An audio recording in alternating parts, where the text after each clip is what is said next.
केम छो मज़े में। आई होप कि आपको मेरी वीडियोस अच्छी लगते होंगे एंड मेरी आज की फर्स्ट ब्लॉगिंग स्टार्ट है। तो गाइस आप लोग कैसे हैं? आई होप कि आप लोग अच्छे होंगे। एंड आज मैं स्कूल नहीं गई क्योंकि मेरे स्कूल में 12th वाले बच्चों का मतलब वो था आज सॉरी आज वो लोग जाने वाले हैं स्कूल छोड़ के। वो क्या बोलते हैं, कसम से मुझे कुछ बोला नहीं जा रहा, मुझे वो याद ही नहीं आ रहा है। तो फिर वो है ना, इसके कारण मैं आज स्कूल नहीं गई। एंड मैंने आज ड्रेस क्या पहना है, मैं आपको ड्रेस अपना दिखाती हूँ। ये देखिए, मैंने आज ये वाला ड्रेस पहना है, यानी एंड मुझे आप लोगों से बहुत सारी बातें करनी है। एक मिनट। जैसे कि आप लोगों को गाइज ये बात पता है कि यूट्यूब पे जब हम ब्लॉगिंग करते हैं, यूट्यूब पे हम ब्लॉगिंग के लिए कोई भी वीडियोस अपलोड करते हैं तो उसमें कभी कभी कॉपीराइट आ जाता है, कभी कभी मतलब कुछ भी ऐसा आ जाता है। तो वो सब जो गलती होती है वो हमारे लापरवाही की वजह से ही होता है। आपको ये सब भी पता होगा। एंड आपको मैं एक बात बता दूँ, बहुत लोग एक सवाल पूछते हैं कि चैनल मोनोटाइज कब होता है। तो चलिए आज हम इस बारे में बात करते हैं कि हमारा चैनल मोनोटाइज कब होता है, हमें पेमेंट्स कब मिलती हैं और आपकी क्या गलती की वजह से आपका चैनल मोनोटाइज नहीं होता है और आपकी क्या गलती है जिसकी वजह से आपकी पेमेंट नहीं आती है। तो चलिए हम इसके बारे में आपसे आज बात करते हैं। तो पहली आपकी ये प्रॉब्लम है कि जो आपकी लेट में मतलब पेमेंट ही नहीं आती है।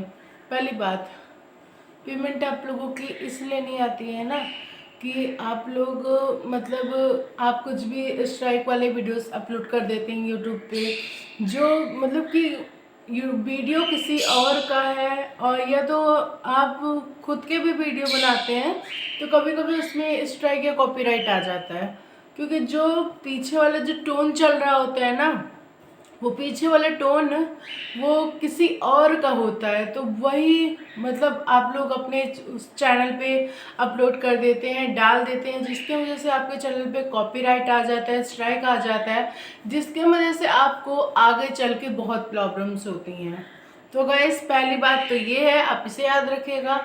और मैं आपको ये भी बात बता दूं कि अगर आप अपने वीडियोस को खुद से अपने चैनल से लगा के देखते हैं तो ऐसा बिल्कुल मत करिए, बिल्कुल मत करिए, क्योंकि पता है इससे आपके चैनल का जो ग्रोथ है ना वो तो रुक ही जाएगा। साथ साथ क्या है कि जो वो वॉच टाइम कंप्लीट करने होते हैं तो उसमें जो वीडियोस वाले लॉन्ग वीडियोस वाले जो वॉच टाइम होते हैं वो हमारे कम हो जाते हैं, जिसकी वजह से हम वॉच टाइम भी अपने कंप्लीट नहीं कर पाते हैं। तो फिर लोगों के ये सब भी सवाल रहते हैं। और अगर हम अपने खुद के वीडियोस अपने चैनल से देखते हैं तो हमारे चैनल में बहुत इम्पैक्ट पड़ेगा एंड जो भी आपके वॉच टाइम है वो भी आपके कम हो जाएंगे, फिर काउंट्स नहीं होंगे एंड आप खुद के ही ईमेल से, वही ईमेल से, उसी फ़ोन से आप अपने वीडियोस ना देखें, इससे आपके चैनल पे बहुत इम्पैक्ट पड़ेगा। हाँ, कभी कभी आपको हाँ, आप लोगों को ये भी मन करता होगा कि मेरे वीडियोस हैं, चलो देख लेता हूँ आखिर मैं एक्टिंग कैसा कर रहा हूँ, ये कैसे। मेरे को पता है भाई, वो फीलिंग्स मेरे अंदर भी हैं कि मुझे मेरी वीडियोस हैं तो मुझे कैसे देखने हैं कैसे नहीं, मतलब वो मेरे अंदर भी है। तो गाइज ऐसा नहीं है कि मैं नहीं, बट क्या है ना कि खुद के वीडियोस हमें देखने नहीं चाहिए। पहली बात तो आप इसकी नोटिस कर लीजिए कि खुद के वीडियोस अपने ही फ़ोन पे, अपने ही उसी ईमेल से जिस पे आपकी यूट्यूब आईडी है उससे ना देखें। आप एक काम कर सकते हैं, आप ये काम कर सकते हैं कि जो आपका दूसरा फ़ोन होगा तो दूसरे फ़ोन में जो ईमेल्स होंगे या तो आप उससे देख लीजिए। अगर आपके पास एक ही फ़ोन है, यानी आप ही के पास एक ही फ़ोन है, तो आप क्या कर सकते हैं, उसमें एक अलग सा ईमेल बना लीजिए। और बस एक चीज़ का याद रखिएगा, वही नाम नहीं होना चाहिए उस ईमेल में, अलग नाम होना चाहिए, जिससे आप अपने ईमेल्स पे जो दूसरे चैनल का वीडियो है वो आप देख सकते हैं। अगर आपके पास दो दो चैनल है तो एक काम ये भी कर सकते हैं कि आप उस चैनल से अपना देख सकते हैं, दूसरे वाले चैनल से ये वाला वीडियो देख सकते हैं, मतलब कि अलग अलग ईमेल से आप अपने वीडियोस को देख सकते हैं। अगर आपके दो चैनल है तो आप ऐसा कर सकते हैं, लेकिन अगर आपके पास एक चैनल है तो भी आपको मैंने जो ट्रिक आपको बताई है तो वो आप यूज़ कर सकते हैं। अब चलिए बात करते हैं कि पेमेंट आपकी कब आती है और कब से आप लोगों को पेमेंट मिलना स्टार्ट होता है। 1000 सब्सक्राइबर्स आपके कंप्लीट हो जाते हैं यहाँ पे, एंड आपके 4000 के वॉचिंग टाइम्स कंप्लीट हो जाते हैं, एंड आपके शॉर्ट। अब तो आपको एक चीज़ और मैं बता दूं, ये जो शॉर्ट वीडियोस होते हैं ना, अब इनसे भी चैनल मोनेटाइज होने लगता है, तो अब आपको डरने की ना कोई ज़रूरत नहीं है। मतलब अगर आपका चैनल मोनेटाइज हो नहीं रहा है, आप कर नहीं पा रहे हैं, तो अब टेंशन की कोई बात नहीं है। मैं आपको ये बता देना चाहती हूँ कि जो शॉर्ट वीडियोस हैं अब उनसे भी आपका चैनल मोनेटाइज होने लगा है, तो आपको इसमें कुछ डरने की बात नहीं है। अब आपका चैनल उससे भी मोनेटाइज होगा, तो आप लोग बिल्कुल ना डरिए। एंड मैं आपको ये भी बता देना चाहती हूँ कि कोशिश करते रहिए, एक दिन आप भी वही यूट्यूबर बन ही जाएंगे। और मेरी तरफ से आप लोगों को all the best. And guys, मुझे भी सपोर्ट करिए, मुझे भी लाइक करिए, मुझे भी सब्सक्राइब करिए, क्योंकि मेरे को भी क्या है ना, मेरा भी मन करता है कि मैं भी एक यूट्यूबर बन सकूं। तो गाइस, आप लोगों के बिन सपोर्ट के तो कुछ नहीं हो पाएगा, आप लोग जानते हैं। तो फिर जहाँ तक हो सके आप मतलब मेरे वीडियोस को शेयर करिए, लाइक करिए एंड सब्सक्राइब करिए गाइस। एंड मैं भी आपके वीडियोस को मतलब देखती हूँ, सब लोगों के वीडियोस देखती हूँ। एंड ऐसा नहीं है कि मैं किसी की वीडियोस देख के लाइक नहीं करती, सब्सक्राइब नहीं करती, मैं सबको करती हूँ, क्योंकि मुझे अच्छा लगता है कि अगर मतलब कोई इतनी मेहनत कर रहा है ना, तो उसको एक सब्सक्राइब और लाइक दे ही देना चाहिए। क्योंकि कोई इतने दिन से ये सोच के बनाता है यूट्यूब पे वीडियो कि चलो वायरल हो ही जाएगा, वायरल हो ही जाएगा, लेकिन नहीं होता है बेचारे का वीडियो। तो इसीलिए मतलब कि क्या है ना, कि हमें भी अपनी तरफ से कुछ सपोर्ट करनी चाहिए। और गाइस प्लीज़ आप लोगों से रिक्वेस्ट है कि आप लोग मेरा भी चैनल लाइक एंड सब्सक्राइब करें। एंड मुझे आप लोगों से बस यही कहना था।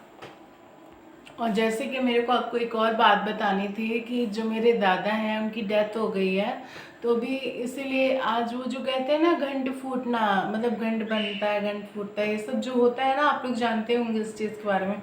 मुझे नॉलेज है नहीं, क्योंकि मतलब मेरे पेरेंट्स को नॉलेज है एंड बट मुझे नॉलेज नहीं है, मैं कुछ बोल नहीं पा रही। देखिए ना कितना मिसिंग हो रहा है, वर्ड कितने इधर से उधर हो रहे हैं, कसम से मुझे कुछ समझ नहीं आ रहा क्या बोलना चाहिए क्या नहीं बोलना चाहिए, मुझे कुछ समझ नहीं आता है। एंड कभी कभी आप लोगों ने मेरे सॉन्ग्स पे भी कभी देखा होगा कि मैं बहुत सारे मतलब, एक बात बताओ कि मैं सिंगिंग भी कर लेती हूँ एंड मुझे गाने भी बहुत अच्छे लगते हैं। अभी तो फिलहाल ही बहुत अच्छे अच्छे गाने लॉन्च हुए हैं जो 2 बच्चे गाते हैं, मतलब एक बड़ा लड़का होता है और एक छोटा भाई उसका होता है, बहुत बढ़िया बढ़िया वो लोग गाना गाते हैं। एंड मुझे भी उनका गाना बहुत अच्छा लगा।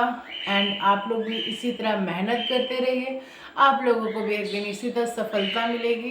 एंड आप लोगों को मेरे हाइट पे नहीं जाना चाहिए, क्योंकि अभी मैं 9th क्लास में हूँ एंड 9th के बाद तो अभी मतलब कि अब मैं 10th में जाने वाली हूँ। तो गाइस आप लोग ये प्रे करिए मेरे लिए कि मैं किसी तरह 9th से 10th में चले जाऊँ, क्योंकि जो पेपर है वो बहुत हार्ड है। एंड मैं यूपी बोर्ड में हूँ, सीबीएसई बोर्ड मेरा दिल्ली में था, केंद्रीय विद्यालय जनकपुरी में था, तो वो स्कूल मैंने छोड़ दिया एंड मैं आके यूपी में आ गई हूँ। तो यूपी में जो स्कूल है फिलहाल इसी में मुझे करनी पड़ रही है पूरी पढ़ाई। एंड मतलब कोई बात नहीं, किसी कारण हमें गांव में शिफ्ट होना पड़ा, क्योंकि क्या है ना कि मतलब कि बोला नहीं जाता है बट बोलना पड़ेगा कि मेरे पापा की जो पोस्टिंग है, मेरे पापा बीएसएफ में थे एंड मेरे पापा पुलिस थे। तो फिर जहाँ जहाँ तक वो थे उन्हीं के साथ साथ हम भी थे, मतलब कि हम गुजरात में थे, राजस्थान में थे एंड जम्मू में थे, कुछ बिहार में थे एंड ऑल स्टेट, मतलब कि आज तक हम लोगों ने सारी स्टेट्स घूम रखे हैं। ऐसी कोई जगह है नहीं जहाँ हम घूमे ही ना हो। आप लोग कमेंट में बताइएगा, मैं आप लोगों को बताऊंगी कि मैं वहाँ पे गई हूँ कि नहीं। एंड मैं तो अभी मुंबई में भी जा चुकी हूँ एंड मतलब कि ऐसी बात नहीं कि मैं कहीं गई नहीं हूँ। देखो मैं जाती तो हमेशा से कहीं ना कहीं हूँ, लेकिन आपको पता है मुझे इंटरेस्ट क्या है, मेरा क्या मन करता है। मैं चाहती हूँ कि मैं ब्लॉगिंग कर पाऊँ आप लोगों के साथ एंड अपनी बातें को शेयर कर पाऊँ, अपने लाइफ टाइम के बारे में बता सकूँ कि आखिर कि मैं करती क्या हूँ पूरे टाइम। एंड जब मैं खाली बैठी रहती हूँ तो आप लोगों के साथ ब्लॉगिंग में आती हूँ। एंड अभी तो मम्मी फ़िलहाल गई हैं उधर मतलब नहाने। वो कहते हैं यहाँ का जो रीति रिवाज है, जैसे जो करना पड़ता है वो यहाँ का करना पड़ता है, मतलब यहाँ के रीति रिवाज पे चलना पड़ता है। एंड फिलहाल मैं ब्लॉगिंग तो रूम में कर रही हूँ और रूम में भी कुछ होती सफाई नहीं, मतलब कि सारे सामान ना इधर से उधर फैला हुआ है, देख लीजिए पीछे कंबल भी वैसे फैला हुआ है, सब कुछ अजीब तरीके से रखा हुआ है। तो कोई कहेगा कि भला ये रूम है, कोई तो कहेगा ना कि ये तो वैसा, लेकिन कोई बात नहीं। क्या है ना कि मम्मी को सुबह फिर जाना था तो फिर वो नहीं कर पाई सफाई। एंड गाइज मुझे आप लोगों से ना एक चीज़ बोलना भी है। आप लोग ये भी सवाल करते हैं कमेंट्स में कि मेरे बाल इतने बड़े क्यों हैं। जी हाँ, ये देख लीजिए, बाल तो बड़े हैं, बट आप लोगों को मैं ये बता दूं कि बाल कैसे बड़े हैं। आखिर मैं अपने बालों में कौन सा प्रोडक्ट यूज़ करती हूँ जिससे मेरे बाल बड़े हैं। तो मैं आपको सीधी सी बात बताती हूँ, आप कोई और मिलावटी प्रोडक्ट ना यूज़ करें। मैं आपको बताते रही हूँ कि मेरा कौन सा है जिससे मैं यूज़ करती हूँ। तो मैं आपको बताती हूँ कि मैं कोकोनट ऑयल यूज़ करती हूँ। एंड एक मिनट मैं आपको दिखा देती हूँ, लेकिन वो नॉर्मल वाला कोकोनट ऑयल नहीं है, उसमें ना सब कुछ मिला हुआ है। उसमें मतलब जो जो चीज़ हमारे बालों को प्रोटेक्ट करती है वो सब मिला है। एक मिनट गाइस, तो जो कोकोनट ऑयल है वो इस वक्त मेरे हाथ में है। मम्मी ने ना एक डिब्बे में भर के रखा है। एंड ये देखिए, इसमें ये पीला पीला जो है ना, ये हमारा कोकोनट ऑयल है। बट हाँ, ये नॉर्मल वाला कोकोनट ऑयल नहीं है जो आप लोग सोच रहे हैं कि नॉर्मल वाला कोकोनट ऑयल है। देखिए, नॉर्मल वाला तो नॉर्मल वाला होता है, लेकिन उसमें तो कुछ मिला नहीं होता है। तो जो आप घर पे पका के बनाते हैं उसमें ज़्यादा बेस्ट रहता है ना, यानी कि इसमें ज़्यादा बेस्ट रहता है। क्योंकि जो कोकोनट ऑयल हम दुकान से खरीदते हैं, ठीक है वो तो खरीदते हैं, वही तो हम लोगों ने भी करा है। बट एक चीज़ मैं आपको बता देना चाहती हूँ कि जो कोकोनट ऑयल को हम खरीदते हैं, एक मिनट गाइस, तो गाइस जो कोकोनट ऑयल हम दुकान से खरीदते हैं वो उसी का है। बट क्या है ना, इसमें हमने आंवले का यूज़ करा है। इसे हमने घर में पका के बताया। तो मैं आपको रेसिपी शेयर करती हूँ कि आखिर से बनाते कैसे हैं। तो पहले आपको क्या करना है, पहले आपको नो वो लेना है, आंवला लेना है, अजवाइन लेना है जो आपके बालों के शाइनिंग के लिए बेस्ट है। एंड आपको इसमें ऐड करना है आंवला, अजवाइन एंड एलोवेरा एंड नीम का पत्ता। जो जो चीज़ आपको आपके बालों में प्रोटीन दे सकती है, आप वो चीज़ ऐड कर सकते हैं।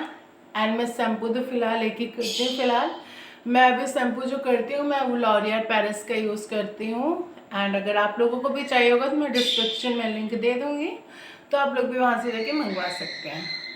पता नहीं मेरे पेरेंट्स बहुत चिल्ला रहे हैं आज सुबह से। मतलब जो लव बर्ड है ना मेरा, वो मेरे क्रॉकटल्स को बहुत परेशान करता है। जब से टीटू गया है ना तब से मतलब इतना परेशान कर रहा है, अभी भी वो परेशान ही कर रहे हैं। मैं इन लोगों को कैसे अलग करूं बताओ आप लोग भी। बहुत एक दूसरे को परेशान करते हैं ये लोग, बहुत ज़्यादा गाइस। बट चलिए कोई बात नहीं। एंड फिलहाल आप लोग ये भी सोच रहे होंगे कि मैं अभी तक ब्लॉगिंग क्यों नहीं कर पाई, क्योंकि आप लोग जानते हैं कि अब मेरा पेपर नज़दीक है। एंड फिलहाल मैं 9th से 10th में जाऊंगी। तो प्लीज़ गाइस आप लोग भी प्रे करिए कि मैं 9th में 10th में जाऊं। एंड गाइस मुझे आप लोगों को ये भी बताना है कि कुछ दिन बाद, यानी कुछ महीनों बाद, कुछ दिन बाद नहीं सॉरी गाइस, कुछ महीनों बाद यानी गर्मी के टाइम में मेरे पास जर्मन शेफर्ड का एक छोटा सा बेबी आने वाला है, जिसको हम लोग अपने साथ ही रखेंगे। मतलब कि मैं सोच रही हूँ कि जब जर्मन शेफर्ड का डॉगी जो बेबी आएगा ना, तो मैं उसके ऊपर मतलब करके वीडियोस बनाया करूँगी, जिससे मेरी ब्लॉगिंग भी हो जाएगी एंड आप लोगों को थोड़ा इंटरेस्ट भी लगेगा देखने में। अभी तो आपको थोड़ा सा मतलब मैं ऐसे ही बोल रही तो आपको थोड़ा बोरिंग भी लग रहा होगा कि इसके भाषण सुने ये करें वो करें। सॉरी गाइस, मेरे पास इस वक्त ना ब्लॉगिंग के लिए कुछ नहीं है, तो मैं जैसे ही बना रही हूँ प्लीज़ आप लोग इसी में सपोर्ट कर दीजिए। अगर आप इसमें सपोर्ट कर देंगे ना तो देखिएगा मैं अगली बार इससे भी अच्छा वीडियो बनाऊंगी। क्योंकि गाइस मुझे कसम से वीडियोस अच्छा बनाना आता ही नहीं है, तो मैं कैसे अच्छा वीडियो बनाऊं, जिसके लिए ना मेरे पास कोई टॉपिक होना चाहिए, किसी टॉपिक को लेके बात करूं। तो हाँ, मुझे पता है किसी टॉपिक को लेके, तो मतलब टॉपिक ही मुझे इतना नहीं, नॉलेज ही नहीं है कि किस पे क्या बनाना है, किस पे क्या नहीं बनाना चाहिए। देखिए ना मैं क्रॉकल पैरेट्स के यहाँ ची चा चू चू लगाए हैं, दिखाती हूँ आप लोगों को भी। चुप हो गए, बहुत परेशान करते हैं। और मैं तो काफ़ी देर से बोर हो रही हूँ, कुछ कब से ना मेरे ऊपर एक ही चीज़ मुझे सोचा जा रहा है कि अब तो पेपर नज़दीक है, कुछ पढ़ लेते हैं, कुछ कर लेते हैं। और जब पेपर हमारे सिर पे चढ़ के जब आ जाता है ना, सिर पे चढ़ के, मेरा 4 मार्च से मेरा पेपर है, 4 मार्च से मेरा पेपर है फाइनल। एंड मुझे तो सारे सब्जेक्ट, सबसे ज़्यादा सब्जेक्ट पता है किसमें मुझे सबसे ज़्यादा डर लगता है? सबसे ज़्यादा ना मुझे मैथ से डर लगता है, जो कि बहुत ज़्यादा, मतलब मैथ कुछ दिमाग में नहीं समझ आता है। तो आप लोगों को कौन सा सब्जेक्ट समझ नहीं आ रहा, आप वो भी बताइएगा कमेंट में।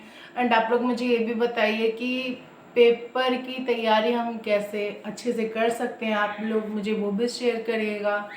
क्योंकि मतलब कि क्या है ना, मेरे दिमाग में क्या है कि अगर मुझे पेपर याद हो जाता है तो मैं वहाँ जाके थोड़ा सा भूल जाती हूँ, जिसकी वजह से अगली बार मेरे मार्क्स कम आ गए थे। क्योंकि जो हमारे अंदर की जो घबराहट होती है ना, वो फिर पेपर के टाइम और सामने आ जाती है, जिसकी वजह से हम ना कुछ याद कर पाते हैं, ना दिमाग में कुछ समझ आता है, जो भी समझ आता है वो भी भूल जाते हैं।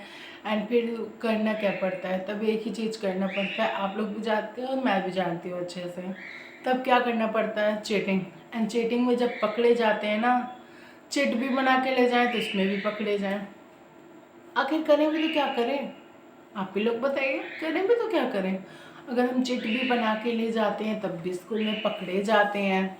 क्योंकि जो टीचर्स होते हैं ना, वो मतलब हर कोना चेक करते रहते हैं, मतलब बेंच के नीचे भी देखते हैं। मतलब अगर बेंच के नीचे कोई छोटी सी पर्ची भी पकड़ मतलब गिरी हुई होगी ना, तो फिर बोलेंगे कि जो पर्ची गिरी हुई है उसे उठा के जाके पहले डस्टबिन में डालो, उसके बाद पेपर बांटते हैं, उसके बाद पेपर स्टार्ट होता है। ये हमेशा से ये रूल होता आया है स्कूल में, मतलब कि।